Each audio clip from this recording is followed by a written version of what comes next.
అన్నదాత అన్నదాత మీ అన్నదాత, చెమటోడ్చి ఆహారాన్నందించే రైతన్నా, అనునిత్యం నీ కండదండగా నిలిచే నేస్తం ఎవరన్నా. అన్నదాత అన్నదాత మీ అన్నదాత.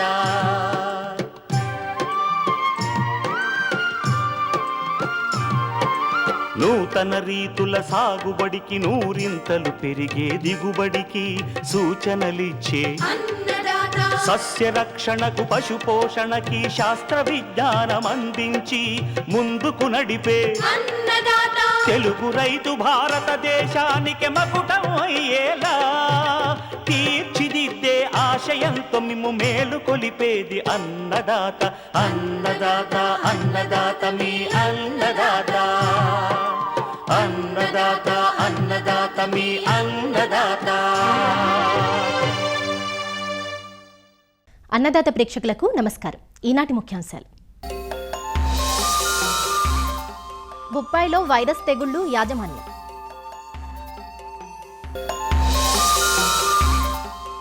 సేంద్రియ ఎరువుగా కోళ్ల ఎరువు వాడకం మెళకువలు, పాడి పశువుల్లో పొదుగువాపు నివారణ,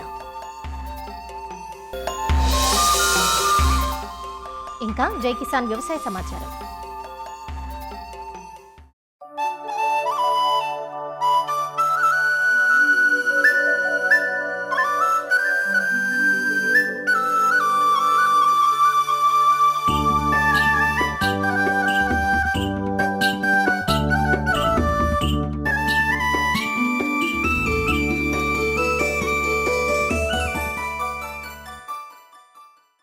మితిమీరిన రసాయనాల వాడకం పంట ఆరోగ్యానికే కాక పర్యావరణానికి, మానవాళి ఆరోగ్యానికి తీవ్ర నష్టం కలిగిస్తోంది. ఈ సమస్యకు ముగింపు పలకాలంటే సేంద్రియ ఎరువుల వైపు దృష్టి మళ్లించాలి. సేంద్రియ ఎరువులంటే ఒక్క పశువుల ఎరువే కాకుండా వర్మి కంపోస్ట్, కోళ్లు జీవాల ఎరువు, జీవన ఎరువులు, పచ్చిరొట్ట వంటివన్నీ వస్తాయి. కోళ్ల ఫారాలు ఎక్కువగా ఉన్న ప్రాంతాల్లో కోళ్ల ఎరువు కూడా వాడుతూ ఉంటారు. అయితే కోళ్ల ఎరువు వాడకంలో కొంత మెలకువలు పాటించాలి. కోళ్ల ఎరువును బాగా మాగకుండా వేస్తే వేడిమి పుట్టి మొక్కలు చనిపోయే ప్రమాదం ఉంటుంది. కాబట్టి దీన్ని దృష్టిలో ఉంచుకొని కోళ్ల ఎరువు వాడుకోవాలంటూ తెలియజేస్తున్నారు నాగర్ కర్నూలు జిల్లా Palem Krishi Vigyan Kendra programme coordinator doctor T Prabhakar Reddy. Telangana రాష్ట్రంలో ప్రధానంగా పంటలు పండించే భూముల్లో 60% తేలిక భూములు ఉన్నాయి. ముఖ్యంగా ఈ తేలిక భూముల్లో 90% భూములు సేంద్రియ కర్బనం తక్కువగా ఉండి వివిధ రకాల కారణాల వల్ల, సమస్యల వల్ల దిగుబడి తగ్గిపోవడం అనేది మనం గమనిస్తూ ఉన్నాం. సో ఇలాంటి సేంద్రియ కర్బనం తక్కువగా ఉండే భూముల్లో ప్రస్తుత పరిస్థితుల్లో, అంటే యాసంగి పంటలు పూర్తయిన ప్రస్తుత పరిస్థితుల్లో మనం సేంద్రియ ఎరువులపై వేసుకోవాల్సిన అంశం పైన రైతులు ఎక్కువగా దృష్టి సారించుకోవాల్సిన అవసరం ఉంది. సో ప్రస్తుతం మనకు అందుబాటులో ఉన్న సేంద్రియ ఎరువులు కనుక చూసినట్లయితే ముఖ్యంగా రైతులందరూ కూడా ఎక్కువగా ఆధారపడేది పశువుల ఎరువు. పశువుల ఎరువు అందుబాటులో లేని పరిస్థితుల్లో ఈ యొక్క కోళ్ల ఎరువుపై దృష్టి సారించవలసిన అవసరం ఉంది. ప్రతి 40 కోళ్లకు సంవత్సరంలో 1 టన్ను వరకు కూడా సేంద్రియ ఎరువు వస్తుందని అంచనా ఉంది. కాబట్టి రైతులందరూ కూడా దగ్గరలో ఎక్కడైతే కోళ్ల ఫారాలు అందుబాటులో ఉన్న పరిస్థితుల్లో ఈ యొక్క సేంద్రియ ఎరువుగా ఈ యొక్క కోళ్ల ఎరువును వాడుకోవాల్సిన అవసరం ఉంది. ముఖ్యంగా ఈ కోళ్ల ఎరువులో 2 రకాల కోళ్ల ఎరువులు ఉన్నాయి. ఒకటి బాయిలర్ కోళ్ల ద్వారా పెంచే కోళ్ల ఎరువు, రెండవది లేయర్ కోళ్ల ద్వారా పెంచే కోళ్ల ఎరువు. సో దీంట్లో ముఖ్యంగా చూసినట్లయితే ఈ బాయిలర్ కోళ్లలో ముఖ్యంగా ఈ కోళ్ల షెడ్లో వరి పొట్టుతో పాటు ఈ కోళ్ల యొక్క మలమూత్రాదులు అందుబాటులో ఉంటాయి. కాబట్టి ఈ యొక్క బాయిలర్ కోళ్ల యొక్క ఎరువులో అంత ఆమ్లత్వం అనేది తక్కువగా ఉంటుంది. దాంట్లో లీటర్ అనేది వరి పొట్టు ఉంటుంది. కాబట్టి ఈ ఎరువుని మనము 1 ఎకరాకి 2 టన్నుల వరకు వాడుకోవచ్చు. అంటే 20 క్వింటాల వరకు వాడుకునే అవకాశం ఉంటుంది. అలా కాకుండా ఈ గుడ్లు పెట్టే కోళ్ళు, అంటే లేయర్ కోళ్లలో ఉండే ఈ యొక్క కోళ్ళ ఎరువులు మొత్తం కూడా ఈ యొక్క మలమూత్రాదులు మాత్రమే ఉంటాయి. కాబట్టి దీంట్లో లిట్టర్ అనేది, పొట్టు అనేది ఉండదు. కాబట్టి దీంట్లో ఆమ్లత్వం ఎక్కువగా ఉంటుంది. ఈ ఎరువు కొంచెం కాన్సన్ట్రేటెడ్గా ఉంటుంది. కాబట్టి మనం ఒక ఎకరాకి 1 టన్ను నుంచి 1.5 టన్ను వరకు వాడుకోవాల్సిన అవసరం ఉంటుంది. ముఖ్యంగా ఈ కోళ్ళ ఎరువు బాయిలర్ కోళ్ళ ఎరువు అయినా, లేయర్ కోళ్ళ ఎరువు అయినా మనం వాడుకోవడానికి డైరెక్ట్గా మనం పంట పొలాలకు తోలకూడదు.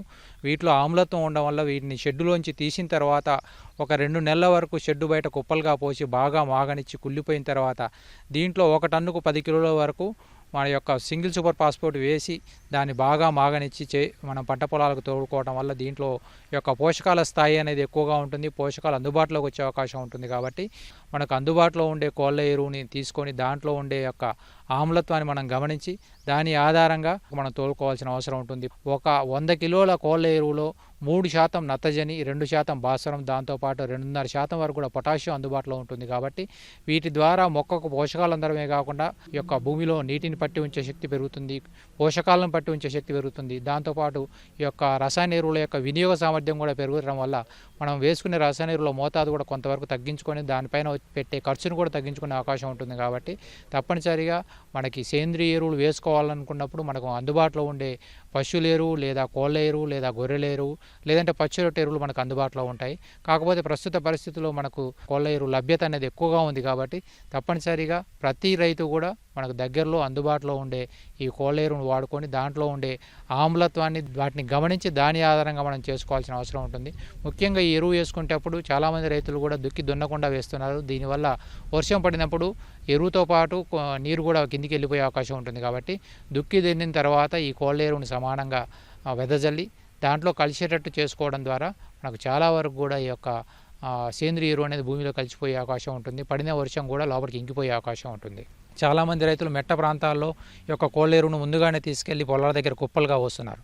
ఇలా పోసినప్పుడు మనం తర్వాత వేసే పంటలో మొలక శాతం తక్కువగా వచ్చే అవకాశం ఉంటుంది. కాబట్టి బాగా మాగిన కోళ్ళ ఎరువులో 1 టన్నుకు 10 కిలోల వరకు సూపర్ ఫాస్ఫేట్ కలుపుకొని మాగనిచ్చిన తర్వాత మనం పంట పొలాలకు వేసుకోవడం ద్వారా ఈ యొక్క పోషకాల వినియోగ అవైలబిలిటీని మనం పెంచుకునే అవకాశం ఉంటుంది. దాంతోపాటు ఈ యొక్క సేంద్రీయ కర్బన పెంచుకునే అవకాశం ఉంటుంది.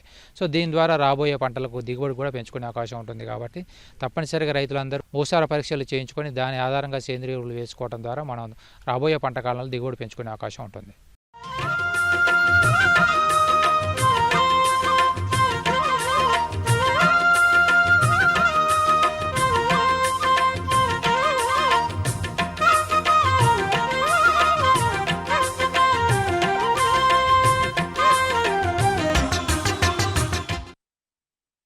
పాడి పశువులకు ఆశించే వ్యాధుల్లో ప్రమాదకరంగా పరిణమించేది పొదుగువాపు వ్యాధి. ఈ వ్యాధి కారణంగా పశువుల్లో పాల దిగుబడులు తగ్గిపోవడమే కాకుండా వ్యాధి తీవ్రత పెరిగిన సందర్భాల్లో పశువులు చనిపోయే ప్రమాదం ఉంటుంది. వేలకు వేలు ఖర్చు చేసి కొన్న పాడి పశువులు అర్ధాంతరంగా చనిపోతే రైతుకు ఆర్థిక భారమే కదా. అసలు ఈ వ్యాధి ఎందుకు వస్తుంది, ఎలాంటి పరిస్థితుల్లో తీవ్రమవుతుంది, రాకుండా ఎలాంటి జాగ్రత్తలు తీసుకోవాలి అన్న విషయాలపై అవగాహన పెంచుకుంటే చాలా వరకు ఈ వ్యాధికి అడ్డుకట్ట వేసే అవకాశం ఉంటుంది. పాడి పశువుల్లో తరచుగా కనిపించే పొదుగువాపు వ్యాధిని నివారించడం ఎలానో వివరిస్తున్నారు ఆచార్య ఎన్జీ రంగా వ్యవసాయ విశ్వవిద్యాలయం, వెంకటరామన్నగూడెం కృషి విజ్ఞాన కేంద్రం పశు వైద్య శాస్త్రవేత్త డాక్టర్ విజయ నిర్మల. ఇది రైతుకి ఆర్థిక నష్టాలని కలిగించే వాటిలో ఇది ప్రధానమైంది. ఇది అతి ముఖ్యంగా యాజమాన్య లోపం వలన ఈ పశువుల్లో ఈ వ్యాధి అనేది పొదుగువాపు అనేది వస్తూ ఉంటుంది. ఇది సుమారుగా 50 రకాల పైబడిన సూక్ష్మక్రిముల రకాల వల్ల పశువుల్లో కలుగుతుంది. ఈ వర్షాకాలంలో ఎప్పుడైతే పశువులు కట్టేసినటువంటి పాకల్లో కానీ పశువుల శుభ్రత కానీ అలాగనే పాలు తీసే వ్యక్తి అపరిశుభ్రంగా ఉండడం కానీ వీటన్నింటిలో లోపాలు ఉండడం వల్ల సూక్ష్మక్రిములు అనేటివి పొదుగుని ఆశించి పొదుగువాపు కలుగజేస్తాయి. అతి ముఖ్యంగా చూసుకున్నట్టయితే పాలు తీసిన తర్వాత సుమారు 15 నిమిషాల వరకు కూడా చన్ను రంధ్రాలు అనేటివి తెరిచి ఉంటాయి.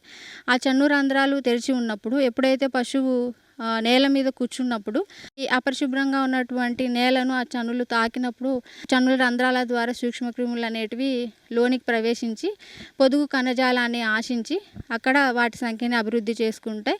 అలాగా పొదుగు అంతా కూడా వ్యాపించి పొదుగువాపును కలుగజేస్తాయి. మొదటగా చూసుకున్నట్టయితే పొదుగువాపు లక్షణాలు అనేటివి కనిపించకుండా సబ్ క్లినికల్ స్టేజ్లో ఉంటుంది. ఆ తర్వాత చూస్తే పొదుగును అలాగనే చన్నులు వాపు ఉంటుంది. అలాగనే పాలు చూసుకున్నట్టయితే రుచి రంగు మారుతుంది, కుదుపలుగా ఉంటుంది. ఇంకొన్ని సందర్భాల్లో పాలలో రక్తము అలాగే చీము కూడా ఉండడం గమనించవచ్చు. ఇది తీవ్రమైనప్పుడు ఆ పొదుగు అంతా కూడా గట్టిగా మారిపోతుంది. ఇలా అయినప్పుడు ఆ పొదుగు అనేది పాలు ఉత్పత్తికి పనికి రాకుండా పోతుంది. పొదుగువాపు వచ్చిన తర్వాత ఈ యాంటీబయాటిక్ సెన్సిటివిటీ టెస్ట్ అన్నది ఒకటి చేయించి దానికి అనుగుణంగా యాంటీబయాటిక్ మందుల్ని పశువైద్యుని చేత వేయించాలి. ఇదంతా కూడా ఖర్చుతో కూడుకున్న పని కావున దీని నివారణకు యాజమాన్య పద్ధతులే చాలా ముఖ్యమైనది. అందులో ఈ పశువు పొదుగును శుభ్రంగా కడగడం, పొదుగుని పాలు తీయడానికి ముందుగానే పొటాషియం పర్మాంగనేట్ లోషన్తో కానీ అలాగనే పోవిడన్ అయోడిన్తో పొదుగుని శుభ్రంగా కడిగి పొడిగుడ్డతో తుడిచి తర్వాత పాలు తీయాలి. అలాగనే పాలు తీసిన తర్వాత కూడా ఆ చన్నులని పోవిడన్ అయోడిన్ లోషన్లో ముంచి తర్వాత తీయాలి. పశువు తీసే వ్యక్తి కూడా పరిశుభ్రంగా ఉండాలి. అలాగనే పాక కూడా శుభ్రంగా ఉంచుకోవాలి.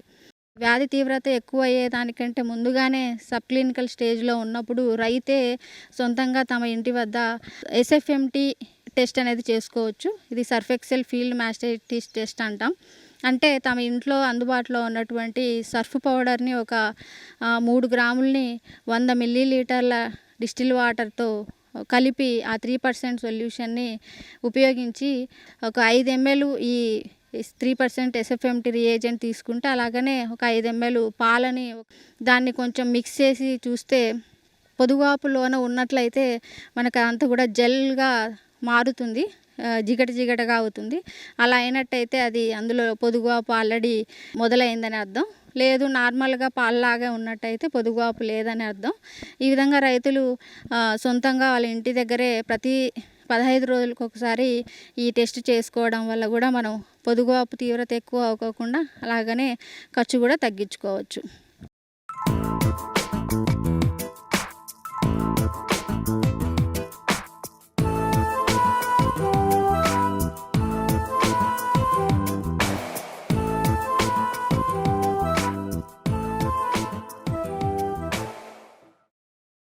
బొప్పాయిలో తైవాన్ రకం అందుబాటులోకి వచ్చాక తెలుగు రాష్ట్రాల్లో ఈ పంట సాగు వాణిజ్యపరంగా విస్తరించింది. సాగు పద్ధతులు సులువుగా ఉండటం, ఎక్కువ విస్తీర్ణంలో సాగు చేయడానికి అనువుగా ఉండటం, నాటిన 6 నుండి 8 నెలలకే కోతలకు అందిరావడంతో రైతులకు ఆదాయపరంగా వెసులుబాటుగా ఉంటుంది. ఎకరాకు సంవత్సరానికి 80 నుండి 100 టన్నుల దిగుబడితో రైతులకు మంచి ఆదాయపరంగా ఉంటున్న బొప్పాయిపై చాలా కాలంగా వైరస్ తెగుళ్లు వేటు వేస్తున్నాయి. ప్రారంభ దశలోనే వైరస్ తెగుళ్లు ఆశించడం వల్ల తోటలను అర్ధాంతరంగా నరికివేయాల్సిన దుస్థితి తలెత్తుతోంది. కనీసం పెట్టుబడి మందమైన వెనక్కు రాక రైతులు నష్టాల పాలవుతున్నారు. బొప్పాయిని ఆశించే వైరస్ తెగుళ్లు, వాటి వ్యాప్తి, సమగ్ర నివారణ చర్యల గురించి ఇప్పుడు తెలుసుకుందాం. బొప్పాయి నాటిన 2.5 నుంచి 3 సంవత్సరాల వరకు పంటకాలం కలిగిన బహువార్షిక పంట. అయితే వైరస్ తెగుళ్లు ఈ పంటకు ప్రతిబంధకంగా మారడంతో నాటిన 1.5 తోటలను అర్ధాంతరంగా తొలగించాల్సిన దుస్థితి తలెత్తుతోంది. బొప్పాయిని 3 రకాల వైరస్ తెగుళ్లు విపరీత నష్టాన్ని కలుగజేస్తున్నాయి. అవి ring spot virus, mosaic virus, ఆకుముడత వైరస్ తెగుళ్లు. రింగ్ స్పాట్ వైరస్ తెగులును ఉంగరాల తెగులు అని కూడా అంటారు. పేనుబంక పురుగుల ద్వారా ఈ తెగులు వ్యాప్తి చెందుతుంది. ఆకుల్లో మొజాయిక్ లక్షణాలు, లేత ఆకుపచ్చ, ముదురు ఆకుపచ్చ మచ్చలు ఏర్పడటం, ఆకుల కాడలు, కాండం పైభాగం పైన నూనె మచ్చలు, చారలు ఏర్పడటం ఈ తెగులు లక్షణాలు. తెగులు తీవ్రత ఎక్కువైనప్పుడు లేత ఆకులు బూటు లేసుల్లా మారుతాయి. చిన్న వయసులో చెట్లకు సోకితే చెట్లు గెడసబారి కాయల దిగుబడి బాగా తగ్గుతుంది. ఈ తెగులు సోకిన చెట్ల కాయలు గగ్గులుగా మారి బోరాన్ లోప లక్షణాలను పోలి ఉంటాయి. కాయ పండుపైన ఉంగరపు ఆకారంలో మచ్చలు ఏర్పడటం ఈ తెగులు ఆశించినప్పుడు కొట్టొచ్చినట్లుగా కనిపించే లక్షణం. ఈ ఉంగరాల మచ్చల మధ్య భాగం ఆకుపచ్చగాను, చుట్టూ వలయం గోధుమ రంగులోనూ ఉంటుంది. ఒక్కో కాయపై వైరస్ ఉంగరాలు వందల్లో ఉంటాయి. తెగులు సోకిన చెట్ల పూలు అంతగా పిందె కట్టవు, పిందెలు కట్టినా వృద్ధి కావు. ఉంగరాలున్న కాయలు తొందరగా పండిపోయి మెత్తబడి నీరు కారుతాయి. నాణ్యత బాగా లోపించి దూర ప్రాంతాల రవాణాకు పనికిరావు. బొప్పాయిలో కనిపించే మరో తెగులు మొజాయిక్ తెగులు లేదా పల్లాకు తెగులు. ఇది కూడా పేనుబంక ద్వారా, విత్తనం ద్వారా వ్యాప్తి చెందుతుంది. ఆకులపై పసుపు రంగు మచ్చలు ఏర్పడి ఆకులు పెళుసుగా మారతాయి. ఆకులు చిన్నవిగా తయారై చెట్ల పెరుగుదల తగ్గుతుంది. కాయల దిగుబడి, నాణ్యత దెబ్బతింటుంది. ఇక మరో తెగులైన ఆకుముడత వైరస్ తెగులు తెల్లదోమ ద్వారా వ్యాప్తి చెందుతుంది. ఆకులు ముడతలు పడి ముడుచుకొని బంతిలాగా మారుతాయి. ఈ తెగులు సోకిన చెట్టు చూసేందుకు వికృతంగా కనబడుతుంది. ముందుగా సోకితే చెట్లకు పూత, కాత రాదు. కాయలు ఏర్పడిన తరువాత సోకితే కాయలు సరిగా వృద్ధి చెందవు. ఈ 3 వైరస్ తెగుళ్ల నివారణకు సమగ్ర యాజమాన్యం పాటించాలి. తెగులు సోకిన మొక్కలను ఆరంభ దశలోనే గుర్తించి పీకి నాశనం చెయ్యాలి. వైరస్ తెగుళ్లను వ్యాప్తి చేసే పురుగుల్ని అరికట్టాలి. చుట్టుపక్కల వైరస్ లేని ప్రాంతాల్లోనే బొప్పాయి సాగు చేపట్టాలి. నమ్మకమైన ధృవీకరించిన విత్తనాలు సాగుకు వాడాలి. 5 మిల్లీలీటర్ల ఇమిడా క్లోప్రిడ్ ఎఫ్ఎస్ మందును కిలో విత్తనానికి కలిపి విత్తన శుద్ధి చెయ్యాలి. నాటేందుకు వాడే మొలకల్ని బాగా పరిశీలించి వైరస్ తెగుళ్లు సోకలేదని నిర్ధారించుకున్న తరువాతే ప్రధాన పొలంలో నాటాలి. బొప్పాయి నాటేందుకు 30 నుంచి 40 రోజుల ముందుగా ప్రధాన పొలం చుట్టూ 4 వరుసలు జొన్న లేదా మొక్కజొన్న విత్తనాన్ని నాటి పంటను సాగు చేస్తే పేనుబంక పురుగుల్ని ఆకర్షించి బొప్పాయికి వీటి బెడదను తగ్గిస్తాయి. కలుపు మొక్కల్ని పొలంలోనూ గట్లపైన లేకుండా చెయ్యాలి. బొప్పాయిలో అంతర పంటలుగా దోస, పుచ్చ, గుమ్మడి జాతి పంటలు, టమాటా, మిరపను సాగు చెయ్యకూడదు. సూక్ష్మ పోషకాలను ప్రతి 2-3 నెలలకొకసారి పిచికారీ చేస్తే చెట్ల పెరుగుదల బాగా ఉండి వైరస్ తెగుళ్ల ప్రభావాన్ని గణనీయంగా తగ్గించటంతో పాటుగా దిగుబడి, నాణ్యతలను పెంచుతాయి. సూక్ష్మ పోషక మిశ్రమాన్ని లీటరు నీటికి 5 గ్రాములు కలిపి పిచికారీ చేయాలి. పూత అధికంగా రావటానికి, పిందెలు ఎక్కువగా ఏర్పడేందుకు లీటరు నీటికి 2 గ్రాముల బోరాక్స్ కలిపి పిచికారీ చెయ్యాలి.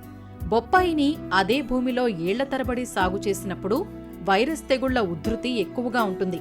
అందువల్ల సాగు ప్రాంతాలను మార్పు చేయటం, పంట మార్పిడి ద్వారా తాత్కాలికంగా వైరస్ బెడద కొంతకాలం లేకుండా చేయవచ్చు, లేదా తక్కువ బెడదతో సాగు చేయవచ్చు.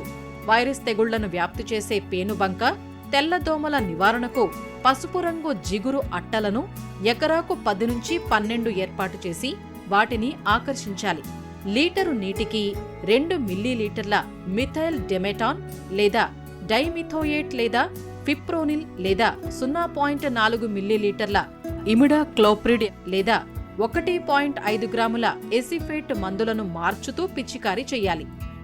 ఈ విధమైన యాజమాన్య చర్యల ద్వారా బొప్పాయిలో వైరస్ తెగుళ్లను సమర్థవంతంగా నివారించవచ్చు.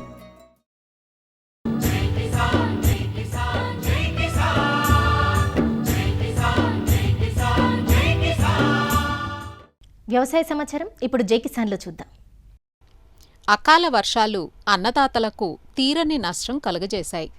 కల్లాల్లో ఆరబోసిన ధాన్యం తడిచిపోగా రేపో మాపో కోతలు చేయాల్సిన పొలాలన్నీ నీటిపాలయ్యాయి.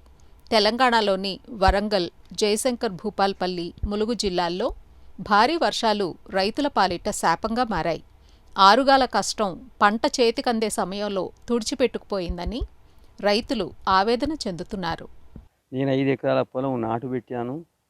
ముందు పడ్డ వర్షానికి కొంత కింద పడ్డది, అది మొలకొచ్చింది. భారీ వర్షం పడ్డది. ఇప్పుడు ఇక ఏం అర్బంధం లేదన్న, మొత్తం నేలపాలు అయిపోయింది. ఇక్కడ రామప్ప శిఖములా బాగా వర్షాలు కొడితే వర్షాకాలం పంట మొత్తం పొలాలు మునుగుతాయి. మళ్ళీ యాసంగి ఆ పొలాలు నాటైతే కౌలు బట్టి ఎకరానికి 15,000 చొప్పున కౌలు బట్టి 20 ఎకరాలు నాటేసిన. 20 ఎకరాలు నాటేసినా ఇప్పుడు రేపు మాపు కోసుకునే వరి మొత్తం రాత్రి పడ్డ వర్షానికి మొత్తం కింద పడిపోయింది.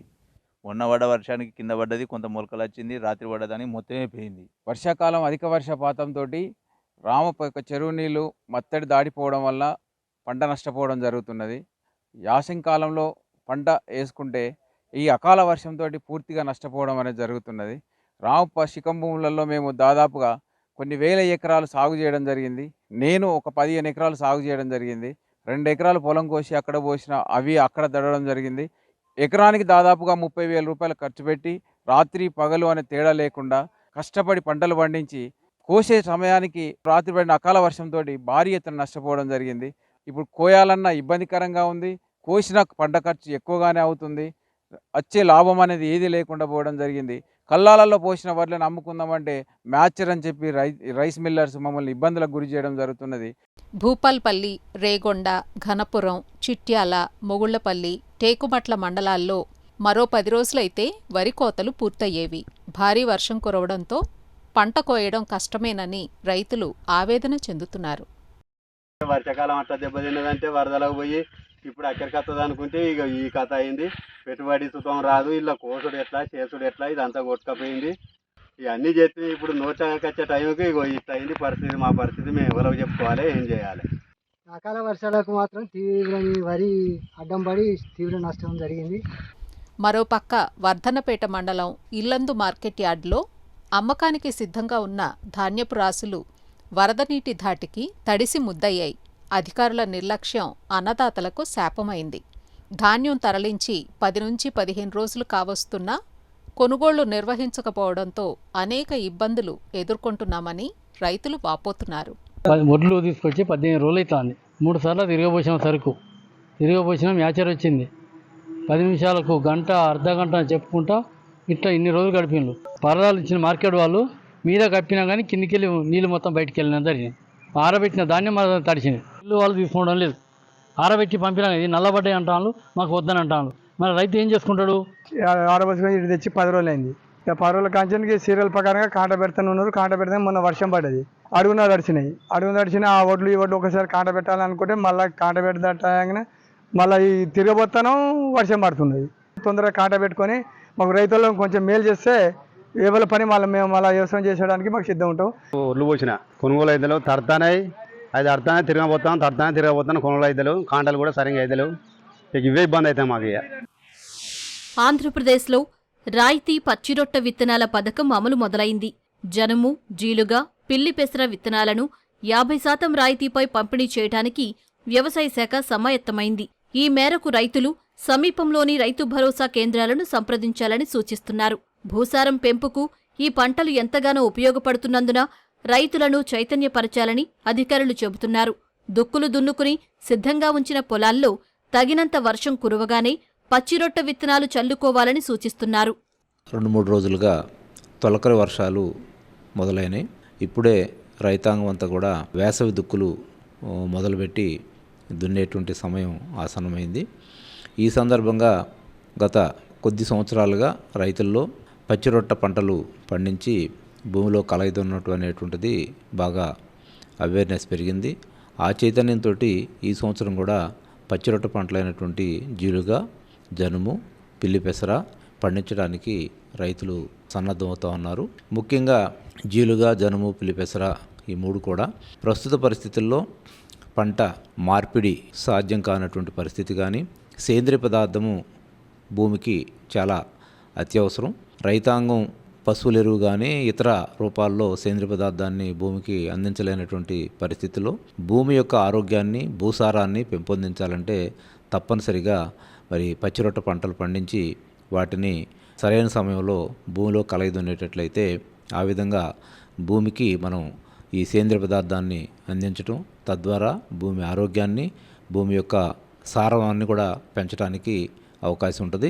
తద్వారా రసాయనిక ఎరువులు వాడకాన్ని రైతాంగం తగ్గించుకునేటువంటి ప్రయత్నం చేసే విధంగా వ్యవసాయ శాఖ మరి రైతుల్ని చైతన్యవంతం చేస్తూ ఉంది. ఆ దిశగా ఆంధ్రప్రదేశ్ ప్రభుత్వం ఇప్పటికే ఈ పచ్చిరొట్ట విత్తనాల సరఫరా కానీ వాటికి సంబంధించినటువంటి అలొకేషన్స్ అన్ని జిల్లాలకి కేటాయించడం జరిగింది. దానిలో భాగంగా గుంటూరు జిల్లాకి 1900 క్వింటాళ్ళు పచ్చిరొట్ట విత్తనాలని అలొకేట్ చేశారు. వీటికి సంబంధించినటువంటి ప్రైసెస్ కూడా కమ్యూనికేట్ చేయడం జరిగింది. జీలుగా, జనుము కేజీకి 44 రూపాయలు, అలాగే పిల్లి పెసరకు వచ్చేటప్పటికి కేజీ 67 రూపాయల చొప్పున 50% సబ్సిడీ మీద రైతులకు అందించడం జరుగుతుంది.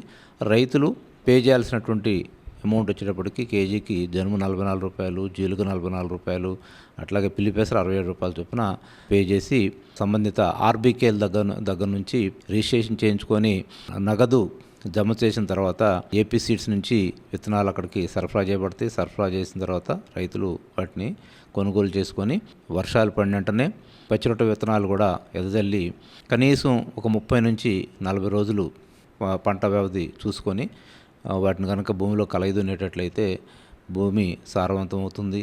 అట్లాగే భూమి యొక్క ఆరోగ్యం కూడా పెరుగుతుంది.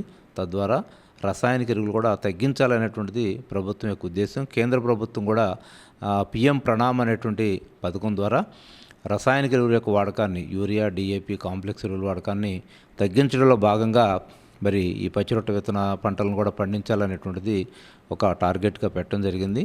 సో ఆ విధంగా వ్యవసాయ శాఖలో ఉన్నటువంటి సిబ్బంది, వ్యవసాయ అధికారులు, అట్లాగే గ్రామ స్థాయిలో ఉన్నటువంటి వ్యవసాయ సహాయకులు వీళ్ళంతా కూడా రైతుల్ని చైతన్యవంతం చేసి ఈ పంటల సాగుని పెంచి రసాయనిక వాడకాన్ని తగ్గించాలని చెప్పి తెలియజేస్తున్నాం. మరిన్ని విభిన్న అంశాలతో రేపటి అన్నదాతలో మళ్ళీ కలుసుకుందాం. అంతవరకు సెలవు. నమస్కారం.